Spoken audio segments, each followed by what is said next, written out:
Names and Jeep.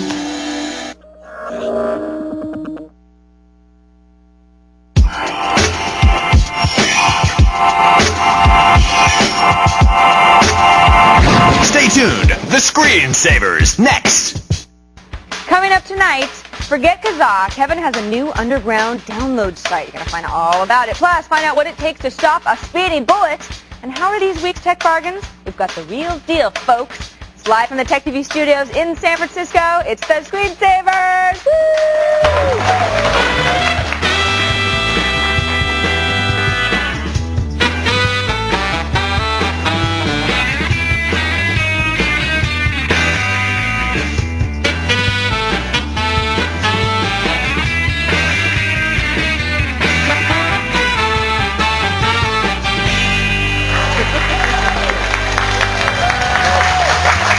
Good evening, ladies and gentlemen, and welcome to the Screensavers. I'm Patrick Norton. And I'm Kevin Rose. Thanks for joining us on the Screensavers. This is the show that you can count on to bring you the latest in computers, technology, and, of course, gaming. As always, we're going to do our best to bring you a great show. Kevin's got a musical dark tip. Yes, musical dark tip tonight. Something from overseas. It's a little underground. This is that Russian site. It's cool. So you've been using it. I've been playing with it. All of MP3.com. I'm not going to say if I've been using it, but I've been playing with it. Well, I don't see. Well, you know, we'll talk get about into that that. more. If you want to download MP3s, want something a little better than what you've been using, we may have the answer. Actually, you may have the Yes, answer. indeed. Plus, finally, we're going to show how bulletproof vests stop bullets. Back from our DC Week. And Morgan Webb is here today to bring us the gaming news from this year's E3 and talk about some of her most interesting games she saw. Yes, indeed. Exciting stuff. So we should also point out that we're going to be taping shows on Tuesdays and Fridays to air while these guys make their way down to L.A. So keep the calls coming. We need the calls. We need the net cams. The phones are open on Tuesday from 6 p.m. to 8 p.m. Eastern. And this Friday, we're taping 2 shows back-to-back. You want to be on air? Call us Friday from 4 p.m. to 8 p.m. Eastern. So pay attention. Be good stuff. Nice. Now, Dan, what are you up to today? I'm getting ready for the big all-call. We got 2 of them lined up right in a row. Are you doing all the This will be phones crazy. that day? Yes. All food, That sounds like all call, food, Friday. all day. But hey, we're talking about today. The phone number is 888-989-7879. Also, email us at thescreensavers@techtv.com. Now, I want to point out, we don't have any web forms anymore, so you have to type in our email address manually. So you can't just click on it. So you got to put it in manually, which sucks. But we'll get it corrected soon. What's the email address? thescreensavers@techtv.com. There Aren't you you go. listening to what I say? Or is it G4TechTV.com? No, it's still thescreensavers@techtv.com. Okay. Right now. Screensavers@techtv.com. For show. Could you always say it so fast? The Thescreensavers@techtv.com. Exactly. We'll put that in the show notes, too. Let's start with the tech news that caught our eye today. Sarah with the cute haircut. Look at her new cute haircut. Pat Benatar! Yeah. Oh, two kinds. It's just bangs, you know, it's not really any different. First story that I have bad news, actually. Pesky pop-ups are not going to be stopped by many pop-up blockers, including Google's free toolbar. Sucks. Pop-ups are usually the result of JavaScript commands like OpenWin that open up when window on a page is visited. But advertisers are finding ways around those pop-up blockers by using other JavaScript commands. For example, mouse over, so that when a user mouses over an area of a page, a pop-up is triggered. Sneaky, but kind of smart too. You know, they got to get around that stuff. Pop-up blockers. Yeah, I noticed this. I don't know if you've seen it, Sarah, Pat. I mean, I don't use the Google toolbar. Use the I got Mozilla. Mozilla. I got Firefox. I got the Google search built in. Is it I still can use working? any search I want, and I have no pop-ups whatsoever. Actually, I will second that. I Yeah. haven't had any pop-up problems Really? with Firefox. See, I use Yeah. the Google toolbar because I like the IE, certain things like ActiveX things that I want to work, you Sure. know. You need IE. You need to go back to IE from You time need to that time. to download all the updates every couple of minutes. Exactly. In Windows. And I've noticed that it's not blocking them all anymore. I mean, I'm getting the pop-unders, and now that I know that you go to certain, I don't know. You know, you could try running Firefox most of the time, and then fire up Internet When you need Explorer when you have like a badly coded website where Yeah. the ASP links don't work or stuff like that. Yeah. Download those Windows updates. Yes, indeed. But That's yeah. too bad, though. Hopefully Google will find a way around that somehow. I'm sure they'll patch it Yeah. pretty quickly. We'll see. Get at it, Google. Sarah? Second story, Linksys router owners can sleep easy tonight, and for that they can thank Cisco Systems. Cisco has released a patch for the security hole found in last week's Wi-Fi Linksys routers. Now, although the flaw was not as critical as originally thought, under rare circumstances, a hacker can gain access to your network through a backdoor using these routers. So you can download a patch if you've got the WRT54G Linksys router from linksys.com/download. Select your model number and OS, then click firmware. Should do you right good. That's a good thing. Yeah, we reported about this last week. The WRT54G is the one that I did the Linux on Linksys conversion, Right. where I actually flashed it. There's been a lot of problems because the whole reason that you were able to put Linux on the Linksys router is that there was a vulnerability in the ping command built into the router that you would actually use to flash the I wonder if ROM. this patch will cancel out the ability probably to will. upload the Linux. That would be kind of a bummer. But I'm sure they'll find another way in. So. Yeah. Props to Cisco, who owns Linksys. Thank you. It's a tough word to say. Who owns Linksys for getting the patch out so Yes, quickly. indeed. Third story today is really interesting. The RIAA has taken piracy crackdown to a whole new level. Biometric vendor Veritouch is working with a Swedish design company to produce the iView media player, which will unlock protected media files via a thumbprint scan. The developers claim that the technology won't allow users to make copies or share or distribute any of the locked content without that thumbprint. Is anybody really going to buy this, though? Right. I would never buy an MP3 player that had to scan my thumb. Right, so yeah, do you want to listen to files? Scan thumb. That's lame. It's annoying. Yeah. It's also going to be expensive. Yeah. You know, it's like I can totally see it. Like the sales guy is like, you know, where can I sell more like these biometric identification units? Like, okay, NSA got it covered, major businesses got it covered, security conscious people got it covered. The NSA's music will be safe. Right. That's Well, right. you know, the NSA's music I think is probably already safe, but Yeah. it's amazing. Like the other thing is like, how much money is that going to add to the cost of players? It's got to it's secure up this? in, well, you know, the funny thing is, I don't know if you remember, but here about 5 years ago at Comdex, they had the first BioThumb readers. Right. And I remember seeing those That's a thinking, long oh, time ago. yeah, I was like, oh, that's a cool idea. It never took off. Nobody wants to stick their thumb down just to get into their computer. They just Yeah. have a quick password and they're in. Well, it's like the little badge cards, and when you walk close to your computer, it automatically logs Right. you into that. I thought that computer. was cool. It's a cool idea I kinda until like that. you work in a place where there's 7 computers all lined up at a desk, and you like log into each one as As you you're walk walking by. Yeah. I don't know. I don't know. You're not going to buy one. I'm not not going to even- buy nah. one. We don't think a lot of you guys are going to buy biometric MP3 players. It's such a bizarre concept. Ah, well. Thanks, Sarah. You're welcome. That was some depressing news. Yes, it was. Like stupid thumbprint, stupid pop-up blocker, stupid Cisco. Links is fixed. Yay. Let's talk about that. Jason. Hello, Jason. What's up? What's up? Where are you Yeah, calling well, from? That in a while. What are you guys up to? Not That. much. Are you in Bow, New Hampshire? I am in Bow, New Hampshire. Is How'd it you still know? cold in New Hampshire? No, well, it wasn't bad today. Tomorrow we're going to have like 90 and humid, so Nice. we'll wind up to 22,000 BTUs and keep me cool. Excellent. Nice. Yeah. We love the AC. Oh, thing of beauty. It's a good thing. How can we help you today, Bob? Well, I'm familiar with the Linksys and D-Link Wi-Fi products. I'm looking to set up a higher powered network, and I want to know where I can find reviews and resources to help me decide on this stuff, unless you guys have recommendations, of course. Well, the first thing when you say high-power network, what are you looking to do exactly? Can you give us a little more in depth? Are you looking to blast Wi-Fi to your neighbor or just in your backyard? What do you want to do? No, this will be around the house and around the yard. I did have a wireless router before, and it didn't seem to have enough zing to get through the house. Enough I'm looking zing to have to a get- little more power. Are you in maybe like a some cards stone with a better farmhouse, front end. Jason, or I'm sorry, what? are you like in a stone farmhouse, or?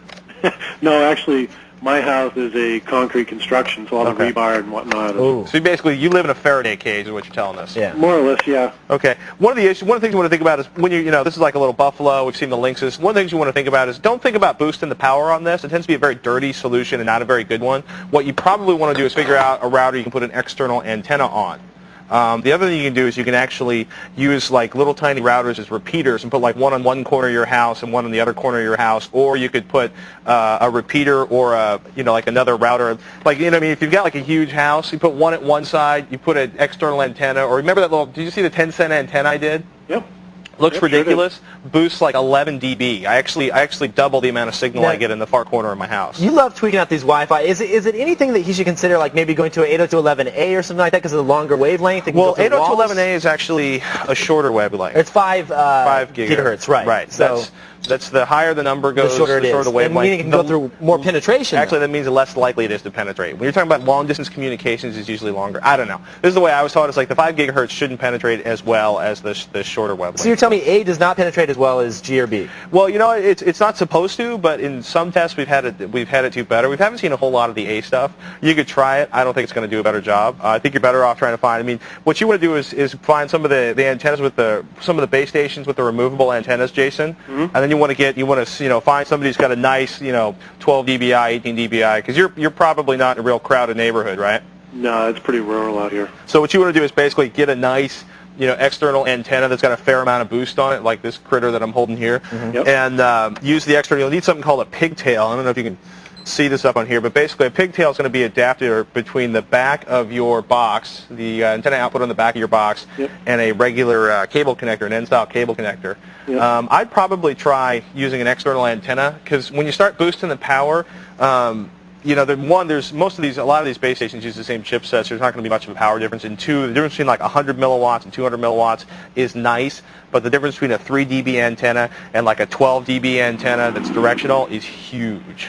Yeah, I'm into ham radio, so I'm familiar with all the do the antenna before the power, but I was just hoping to maybe find, because most of these boxes only do 30 milliwatts, Right. and going to 100 or 200 is a great gain in power. So I mean, what you could do is see if you can get a PC card adapter for your desktop and then use one of those externals. But the problem is when you use like one of the 100 milliwatt PC cards, you end up putting it in the back of your desktop box or whatever you're using as an antenna, and you end up with a really weak antenna attached to a somewhat more powerful card. So I gotta be honest with you, I try to find something that's, we'll ask around. We haven't seen anything in terms of high-powered base stations. I had a problem like this, and a simple solution that I did is I ran the Ethernet into and brought the base station to where I needed it in the house. Move your base station around and try to find the optimal place for it to where you can spread out throughout the house. That sometimes helps out a lot. And using a repeater or a second wireless access I point. can get pricey. Those repeaters are a little spendy. Some of them are about $100. But the other thing is you can buy another wireless access point or turn off like the router tools and an access point. Right. Put it over at the far corner of the house and aim it towards the back lawn, or get a directional antenna that sort of aims across the back, the South 40, if you will, Jason. Another solution. Yeah, good things to play around with. Thanks for the call, Jason. We're just getting started. We got some tips to help you find the best bargains in our real deal. And after the break, if you're an MP3 junkie, Kevin's got a dark tip that might save you insane amounts of cash. We're going to tell you all about it. Screensavers return.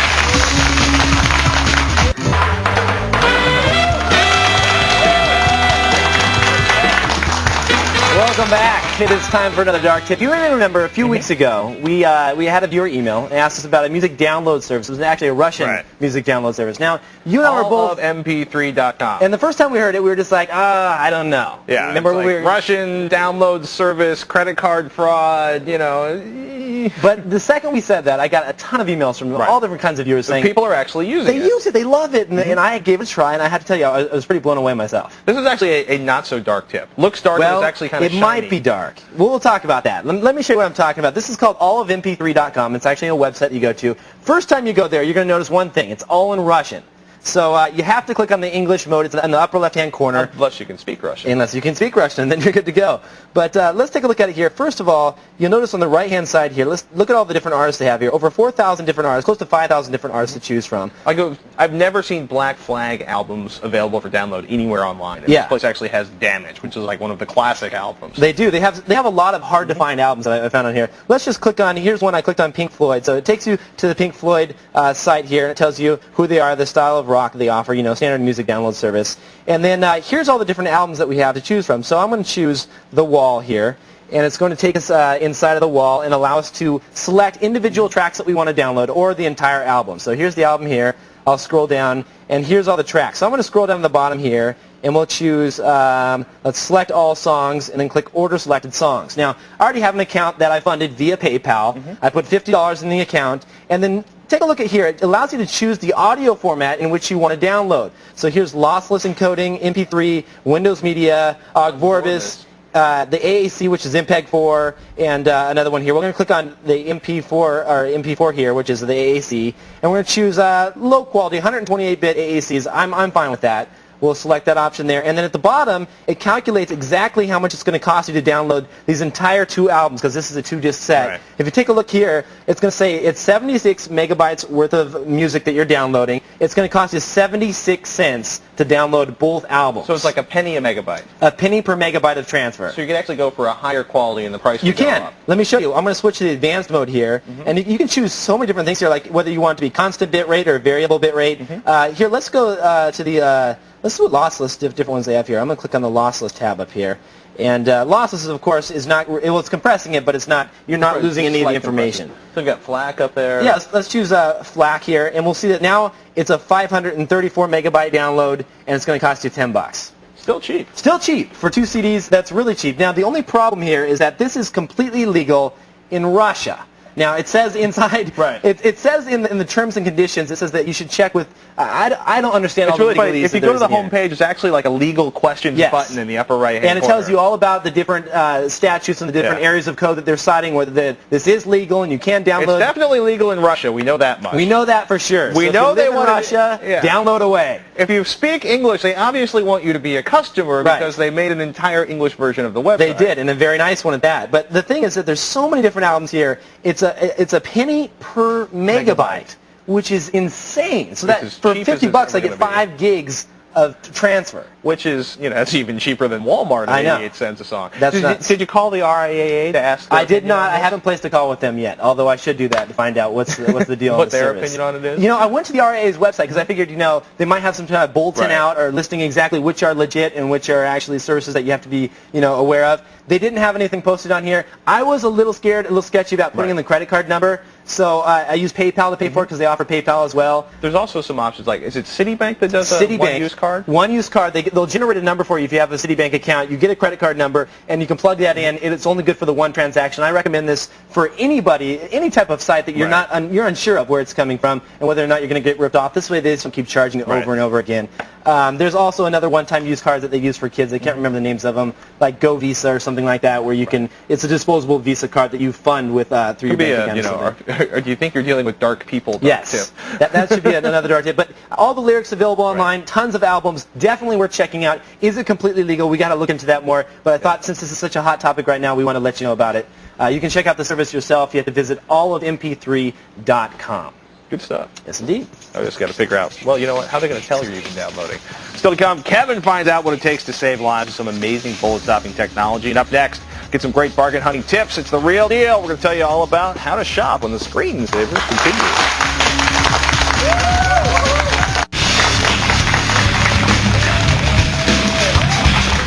We're only 3 days away from the Screensavers LAN party. Powered by NVIDIA. The game is Battlefield 1942, the Desert Combat Mod version .7. It's got all new maps, weapons, and even a couple of bug fixes. So if you've had problems in the past, you may want to give this version a try. And to register, go to g4techtv.com/LAN party and click on the register for our LAN party link. Now don't forget, you need the full version of Battlefield 1942 to play. We will see you Thursday for the Screensavers LAN party. And if you haven't downloaded that mod, start downloading today. Big download. Big mod. Dial-up, not going to happen. No, that would be bad. Brian joins us on the phone from Morgantown, West Virginia. How you doing, Brian? I'm fine, guys. How you guys? Good. Doing pretty good? How can we help you today? Okay, I'm trying to set up my DV camera as a netcam, but I've tried a couple of the drivers. One was from Orange Micro, the other called DV Driver. And using the trial version, it looks very choppy. Uh-huh. And So I'm you tried out Webcam DV from Orange Micro, yes, and it didn't work. it works, but Okay. it's like one frame every 2 or 3 seconds, at least through Yahoo. I'm just wondering, would I be better off with a dedicated webcam rather than trying to fudge a DV camera? So what are you using a Yahoo, netcam or It's a video Yahoo- conferencing client? Yeah, it's or- a messenger software, right? Right, I'm just Messenger is the one that I know that I've got. Right. To What try and kind test of it what out. kind of connection do you have, Brian? DSL? Okay. What kind of machine do you have? It's a 2.6 Pentium 4 with Okay. a gig of RAM. Yeah, the machine's fast enough. We've actually found out a lot of times the speed of the machine made a much bigger difference than the actual broadband connection. We've seen faster machines on dial-up lines deliver better quality video than a slower machine on a broadband connection. I'm wondering though, Brian, if you played around with the settings, because we've used this on some of the stuff built into Windows XP and had no problems with it. We usually end up with better quality video off of the mini DV camera. You got to run something like Webcam DV. You mentioned Orange Micro. I assume that's what you're running from them because it won't natively recognize it. It's kind of weird though. Is it like a little jerky, or you said like one frame every couple seconds? Right. Like I said, the only one I really tried to get a picture with was Yahoo. I haven't really. I don't know if it's Yahoo is just slow or what else I can use. I've used Yahoo in the past and had no problems whatsoever. I think it's a Right. great client for using the video conferencing features. Are you connecting to someone that has a slower connection than you by chance, or are you just going in the video chat rooms and trying to do things of that nature? Right now, I'm just bringing up the webcam just to see if it works. Oh, you're not even talking about, you haven't connected to anyone. You're just talking about the preview? Right. Right. Oh, wow. So there's that's some really issues wrong. somewhere there. The preview you see should be perfect. It should be almost real time. It should be fast. It should be, the color should be good. It sounds like you've either got an issue with the software installation on there or some of the drivers. You might just for fun try reloading, oh boy, Windows Media, not Windows Media, but DirectX, actually. The latest version of DirectX on there. Try re-downloading and updating Windows Media. But yeah, Brian, you should be getting, with the Orange Micro, the webcam DV, with a mini DV cam, and if you're just in preview mode, you should have perfect video on that screen, even if you scale it. Once you connect, if you're dropping frames, that's not unusual. Right. 1 to 2 frames a second, that's it's bad, but it's not unusual. But it's preview mode. You move your hand, you should see it move across the screen. Yeah, that's a little strange, Brian. I'd say there's either something wrong, maybe the driver for your 1394, card in there, or something's wrong with some of the other software that connects your webcam software and also, together. Test the cam out. Take it to a friend's house, just to be sure. Plug it to a friend's computer, install the same software, see if you're running into the same issue. If you are, you might have something wrong with the cam, even though I don't know if that would be the case. But that's worth a try. You're definitely right, Brian. Something's definitely wrong with that situation. Tough question. Great answer to this question. Oh, yeah, something's wrong, Brian. Hope that works out for you. Hey. That's right. What are you going to do? What are you going to do? What are you going to do? It's that He's time. got the software. He's got the right connection. How else are we going to do? That's right. We tried. We gave it our best. It's time now for our take of the latest newspaper tech ads and the real deal. Today, though, we're not going to talk so much about newspaper tech ads, but a couple weeks ago we talked about the first, the DVD Plus R, the dual-layer drive. Sony's out, the DRU 700A. Why do you care? It's the first dual-layer DVD burner to ship. Dual-layer meaning you can get like 8.5 million bytes of information, or about 8 gigabytes of information. So, you take a look for it, right? You come up, Sony Styles, one place to shop for it. We started looking at the pricing issues on $199.99, which seems cheap for like a new burner technology, but we could probably do better than that. So we start looking around. One of my favorite places when you start looking for price comparisons, if you kick over to CNET.com, if you do a search on any product on CNET, if it's in their existing catalog, you can go up there and you do a search for it, and you can read a review on it, but what we want to see is the prices on that. So we go over to the right. Let's pull back a little bit. There we go. So you click on check prices, and it's going to pull up a whole list of, a pretty comprehensive list of places that are currently offering this for sale. Now, $199, there's our Sony Style thing. You don't know what's going on there. But if you click on price and check that out, $166, $169, that's a pretty good deal. And you can get an idea, of what people think of them. I'm used to seeing like a lot of lower ratings, especially if you're looking for like mini DV cams and stuff. Right. One of our favorite places, Price Watch. We did a search on the, again, DRU-700A. Best price we could find on there was $180. So CNET actually found a couple stores that had it for less. Price Watch is usually great if you're looking for stuff like processors, where every store on the planet has it. And just for fun, because we haven't done much of this, Frugal is the beta of Google's catalog searching system, and we're kind of pleasantly shocked, because if you look at it, it's like $199. Why does this always come up? And it's like, oh wait, let's resort it over here, and let's resort it over here, so it's priced low to high instead of high to low. And look, we got that back down to $166, pretty much matching the best price we found on CNET. Now the only problem with these though is that there is no media out for them yet. Yeah, well that's the part I was getting to next. Okay. I was going to finish talking about that. Cut you off. You kind of, today it is though. The point we're going to bring up though is, we searched actually on all these places for media. Nobody's got media. Media's not going to be out until third quarter, which is kind of shocking, which basically means June, July, August before the media shows up. It's supposed to ship in May, still hasn't shipped. Mitsubishi doesn't know when it's going to ship, so we're kind of waiting on that one. Also, you may want to check out Newegg. I saw a deal in there today for an NEC dual layer, $88. Really? Yeah. I know we haven't tested. Do they have media? They don't have the media, so you're still out of luck. But they're coming out. G4TechTV.com. Click on the show notes to the ads we took a look at, along with our comments. Excellent. Now here is Sarah with a quick tip. That's right. Sometimes for convenience, you have to sacrifice your security. For example, in XP, documents you modify or create, or just access, or put in the recent docs section in the start menu, like this one here. You see, I've been looking in some Word documents. That's great for easy access, but now everybody knows what you've been opening. To modify this feature, right-click on the taskbar and click Properties. Then go to Customize button, hit the Advanced tab. Now, down at the bottom, you can either choose never to list my most recently opened documents, or just clear it at whatever point you're at. Keep your privacy safe, do all that good stuff.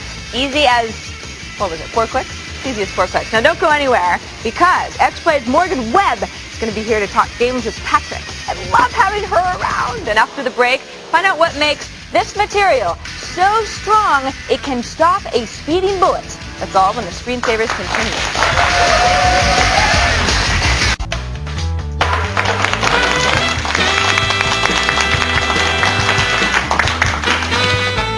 Welcome back to the Screensavers. I'm Kevin Rose. And I'm Patrick Norton. Coming up in this half hour, Morgan Webb from X-Play is here for a visit. She's going to tell us about the latest games from this year's E3. Nice. And if you're having problems closing BitTorrent files, Kevin's going to help out our next caller. We're both going to help them out. This is a tough one. Have you ever... What? Oh, excellent. You ever wonder what kind of type of technology is involved in something like a bulletproof vest? Well, I never thought too much about it, but I couldn't resist the opportunity to find out. When I was invited by a company that actually specializes in creating that technology, let's take a look. It's very cool. Whether you're in the armed forces, undercover CIA, or just work at your local Quickie Mart, you may be in need of a bulletproof vest. They're getting lighter, stronger, and a little less expensive, and Honeywell is one of the companies leading this field. So we're here to see just exactly what they do. I want to learn about bulletproof vests today, and I see that we have a lot of stuff laid out here on the table. Get really geeky with me. Can you tell me how this stuff all works? Well, first of all, we have to start with a fiber. And the fiber is Spectra fiber, one of the world's strongest fibers. And when I say strong, if you take a strand of this material and you try to break it, it will take around somewhere between 70 and 100 pounds of strength to be able to break this. How do you develop a material like this? It comes from taking ethylene, which comes from oil, and polymerizing it, which is how you make plastics.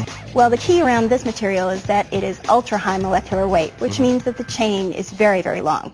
So this is what is wound into this material here. It actually eventually becomes this? Well, then what we take is, you take this fiber, which you can see is made out of a lot of individual little fibers. hairs almost like. Now the key is to be able to take these and you can spread them across in a web. And then take that web and cross-ply it, fuse them together.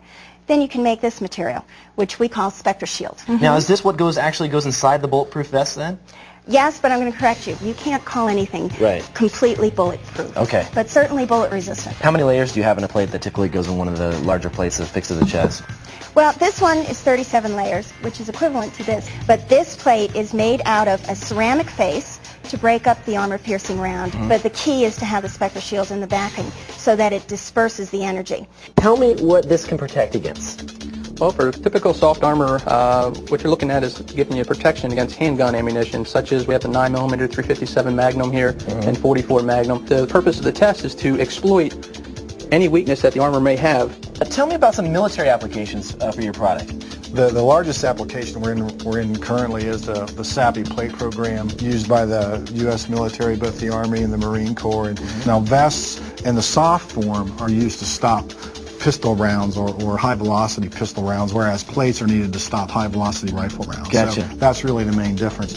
Additionally, we're used in helicopter floor armoring by the Apache helicopter. We were actually being evaluated for the Comanche helicopter before that program got killed. So anywhere where lightweight is a premium is where Spectra is used. So we just shot some material here. This was shot with a 9mm. Okay. And what we can see here Ouch. is that the round was defeated. The bullet impacted the armor sample here, the Spectra Shield sample, and the energy was dissipated, but some of the energy also transfers through. Excellent. Can we cut this open and actually dig the bullet out? Sure. You have the bullet there. Oh, there it is. And then we can dig it out. Wow. Completely flattened. And that's that was amazing. So that was stopped within about the first 5 to 10 layers of the pack here. And just to give you an example of what that looked like beforehand. So before and after. We're shooting a SAPI plate. It's a small arms protective insert. This would be inside a vest that you would wear. And we're going to shoot it with a military round. It's called an M80 ball round, which is what's already loaded and aimed at the target.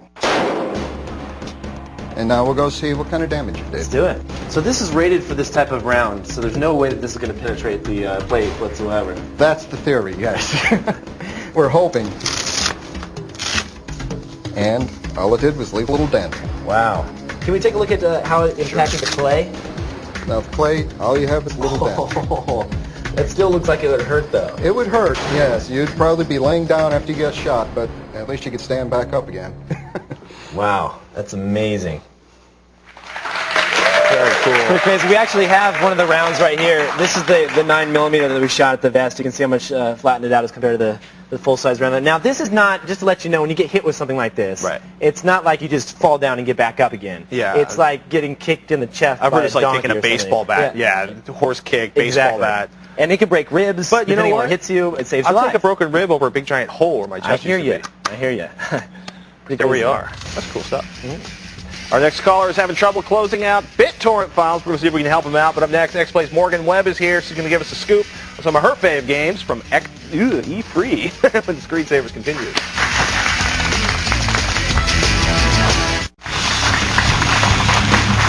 Like video games every year, gamers and people who make games gather to check out the latest and greatest and show it off at E3, the gaming conference in LA. But who do we trust to tell us what's hot and what's not?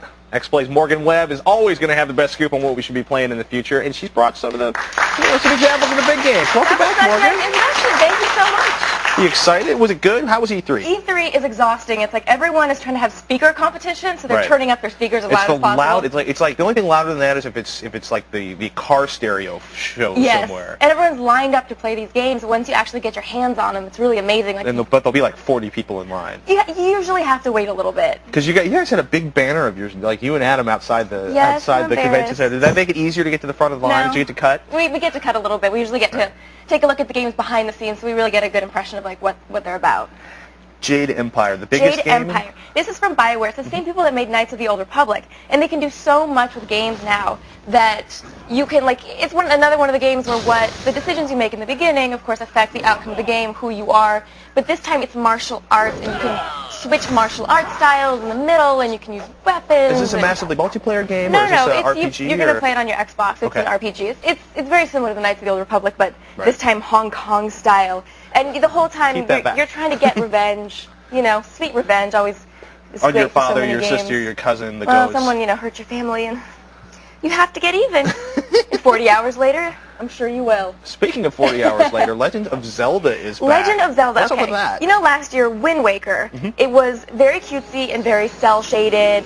This little adventure. Well, Link got all grown up. I guess if you count 14 as all grown up. But this time, he's gonna come. He's on a horse. And he's grown up. We're about to see him here. Link's hot, basically, is all I have to say about this thing. The people have been waiting for Link to grow up, and he's finally grown up. He's having puberty anyway. Yeah, and you still have your horse combat. You still have those little hit-ups when you swing the sword that first when you're playing Wind Waker, you find a little weird, but then you get used to them, and it's like such a part of the game. It's an action-adventure game. You're swinging. Did you get a chance to play that? Did it actually look like that, or was that the movie renders? The only thing anyone's really seen of it is that trailer. It's one of those it's classic, brand new. You should have seen the press conference when they showed Link. Everyone was screaming and cheering. Yay, Link! It was a gamer moment. It was exciting. Yes. Speaking of gamer moments, Final Fantasy 12. Yes, people begged for Final Fantasy 12. Last year, all they showed us was a poster. This year, we have a trailer. Most of it's cutscenes. It takes place in the world of Ivalice, which is the same place as Final Fantasy Tactics. And Final Fantasy Tactics Advance, which means you also have, bunny women and lizard men and there's all sorts weird of funky animal stuff going on. Things. So really all we've seen is the cutscenes. I can't tell you anything about the plot because they haven't really told us anything, but it's going to be a little bit more of an action adventure. It's still going to be an RPG, people. It's okay, but it's a little more of an people action. People at home are going, what? But Final Fantasy 12, the deathmatch version. Yeah, but instead of stopping down and having battles, it flows a little bit better. That's cool. So it's going to be cool, and of course the cutscenes are going to be gorgeous, and of course people are going to buy it no matter what, but we kind of have high hopes for it. Speaking of stuff people will buy no matter what, Resident Evil 4. Evil 4, How is this game still alive? People like the zombies, but these are not actually zombies, but they're sort of, basically they're fast-moving zombies. They fixed the camera angle problems. They have context-sensitive buttons so you can run and do things like that. It's a faster-paced game. Use analog controls, which you is actually amazing. This is like the first Resident Evil that you've liked, I think. And exploding zombie heads. I mean, do I really have to say any more? Apparently. The graphics are gorgeous. There's some weird priest thing going on. There's some weird cult thing. We don't exactly know the plot because we haven't seen too much of what's going on, but it looks has gorgeous. Great promise. And people are pretty excited about it. Me, not exactly as excited about the scary games. Right. But other people like them. But you like so the exploding zombie heads, we noticed. Yeah. Link in an exploding zombie head. Morgan's a Link's hot, happy camper. exploding zombie heads. What more do you really want? Ladies and gentlemen, Morgan Webb. Be sure to check in for the next episode of X-Play, 8 p.m. Pacific tonight. Thanks, Morgan. Thank you for having me. Right now, check in with Dan. He's got an announcement for us. Dan? I sure do. There he is, Yeah. off in the corner. Dan, you got to quit hiding, buddy. I am sorry, guys. Sorry about that. I have some cool news for you. If you haven't heard yet, the G4 Tech TV Digital Digs Roadshow is heading to Louisville, Kentucky. Now, which is happening this weekend. Come on out and meet Unscrewed's Martin Sargent and Laura Swisher at the St. Matthews Mall on Saturday, June 12th from 11 a.m. to 7 p.m. and Sunday, June 13th from noon to 5. Now, for more information on this roadshow and future ones, go to g4techtv.com/digitaldigs. Now, coming up after the break, how do you close out BitTorrent files when your download is finished, or not finished in this case? We're going to show you how to do it next when the Screensavers continue.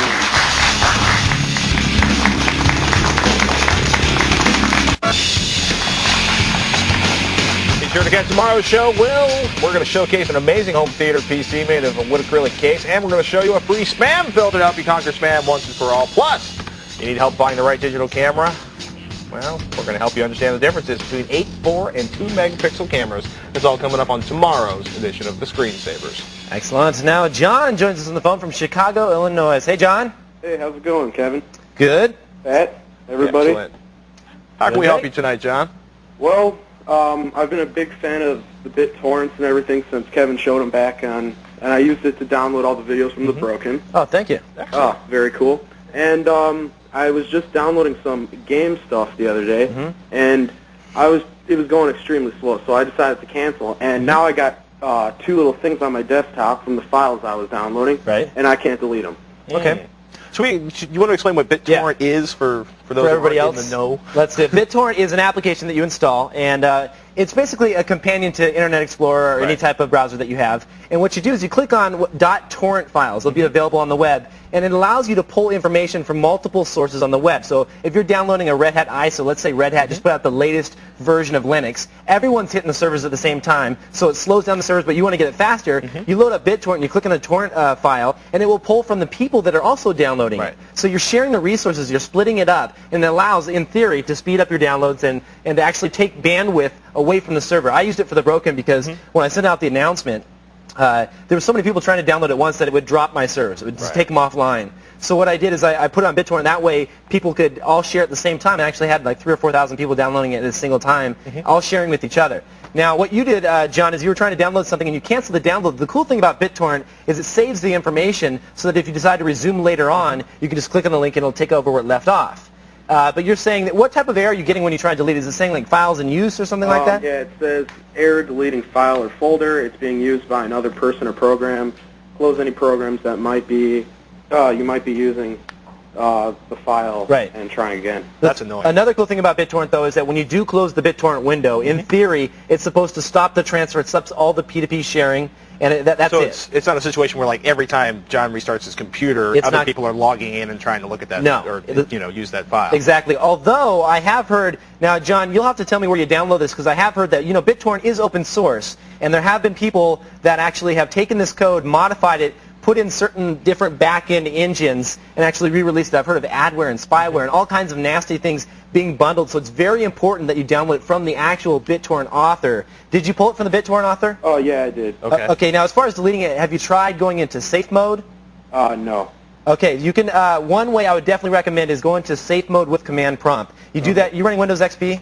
Yeah, professional. Okay, reboot your machine. I'm sure you know how to do this. Hit F8 when it says starting Windows. Choose safe mode with command prompt. It'll take you to a raw command prompt. Use some old school DOS commands. Change directory to the folder. Use delete, space the name of the files, delete all the files, and you should be good to go. Okay. That's definitely the way to do it. It just seems like some type of application, something is sitting in the background that is holding on to these files, that keeps them open, and that prevents you from deleting them. In this case, that would be the easiest way to get rid of them. And that's not something that's specific to BitTorrent, almost any application. And some days, if you shut it down wrong, it can make it almost impossible to yank a file off your desktop. You're exactly right. That's the biggest way that this happens, is a program will illegally shut down the wrong way. Or crash. Or crash, and then that actually leaves the files open, and that's how you run into Something the is problems. using this application. No, nothing is using this. Yeah. So. If it was Linux, it would be so much easier. You could just kill the file, it'd be done deal. rm-rf, done deal. But Windows, not so good. Good luck, John. Thanks, John.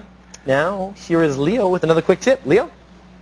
little more help for webmasters today. I'm going to show you how to make an automatically refreshing page. This is useful for a couple of reasons. Let's say you change the link, but you want people, and people are still going to the old link, you want people to kind of move to the new link automatically. You can use the meta tag refresh to automatically change the page and go to a new URL. I use it for my spy cams to automatically reload the picture every few seconds. The key tag is this tag, meta HTTP equiv refresh. It's a refresh tag, and the content is 10. That means every 10 seconds, update this page. Now, you'll notice there are actually quite a few more lines to these meta tags. These are the key ones, and what they're doing, they're not required, but they're helpful, is telling the browser, please, don't cache this information.